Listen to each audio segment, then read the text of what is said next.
¿Cómo están, señoritas, señores de la Unidad Educativa del Milenio? Continuamos con esta serie de videos referentes a embriología animal. Hoy analizaremos los procesos de segmentación, implantación y gastrulación. En el día 1 se produce la fecundación, que es un proceso en el que se fusionan los gametos para estabilizar el número cromosómico de la especie y formar un nuevo ser. Este se daba en la ampolla de la tubuterina.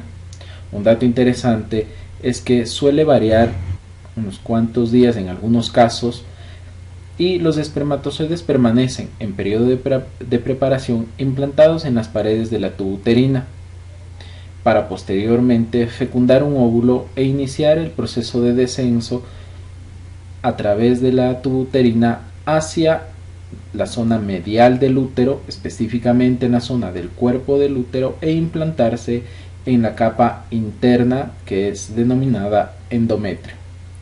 Recuerde que el órgano del útero está constituido por tres capas: una interna denominada endometrio, una medial miometrio y una externa denominada perimetrio.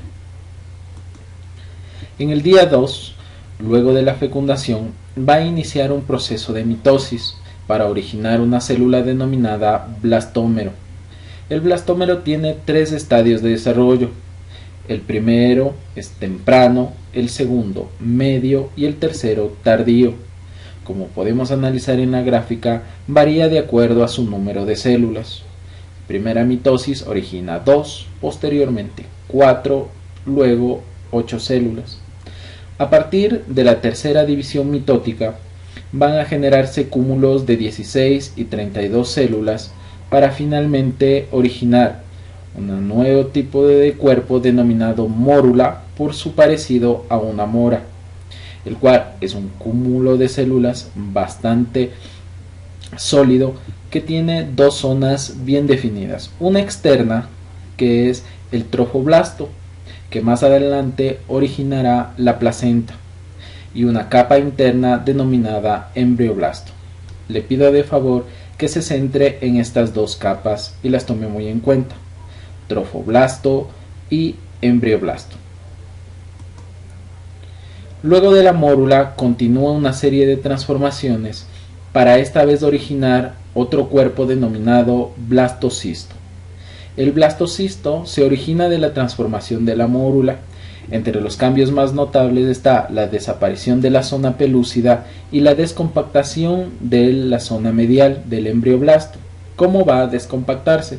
Pues va a permitir el ingreso de fluido hasta formar una cavidad denominada blastocele.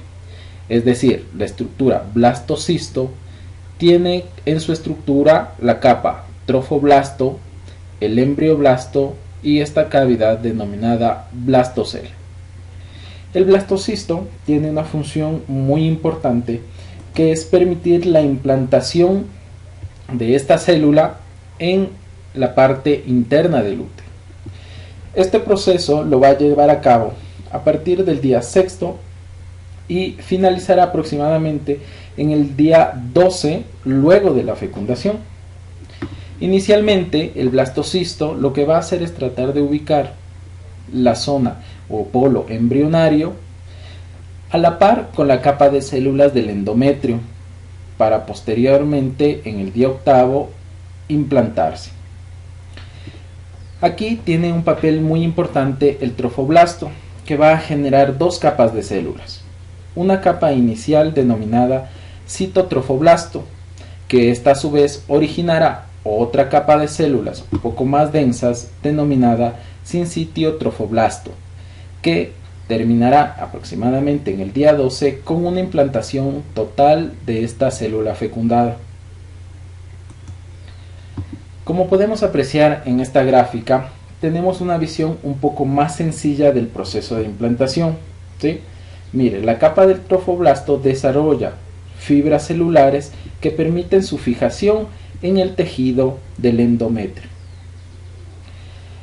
Otro dato particular, como les había mencionado en una clase anterior del ciclo ovárico, es que el desarrollo del óvulo, sus distintas etapas, no solamente se desarrollan dentro o tienen un efecto dentro del ovario, sino también tienen un efecto en los órganos anexos del aparato reproductor. Por ejemplo, en el caso de la implantación, una vez que ésta se ha dado, el cuerpo lúteo que está desarrollándose dentro del óvulo se vuelve más grueso y genera una secreción mayor de progesterona, ¿sí? Lo que va a impedir el desgarre del endometrio, es decir, a partir del embarazo, de la implantación en el 8º día, se corta, ¿sí?, la secreción menstrual por acción hormonal. Entonces, mire, tiene una influencia bastante directa la parte ovárica con la parte uterina. Algo más que tenemos que analizar con respecto a la implantación es que no siempre es exitosa. Lamentablemente, en ocasiones hay distintos acontecimientos que pueden causar anomalías, ¿sí? A ver, con respecto a las implantaciones anómalas, encontramos dos tipos principales: suprauterinas, están sobre el cuerpo del útero; infrauterinas, por debajo del cuerpo del útero; y en ocasiones puede darse inclusive implantaciones extrauterinas, fuera del cuerpo del útero, de hecho fuera del aparato reproductor. En el caso de implantaciones tubáricas, podemos apreciar aquí, pueden ser causadas por un movimiento lento del óvulo o inclusive por obstrucciones de la tuba uterina causada por infecciones, ¿sí? Ahora bien, con respecto a las implantaciones infrauterinas, ¿sí?, son aquellas que se dan a nivel del cérvix, por debajo del cuello del útero, y son en muchos casos, dependiendo el nivel de altura de implantación, bastante peligrosos para la madre, ¿sí?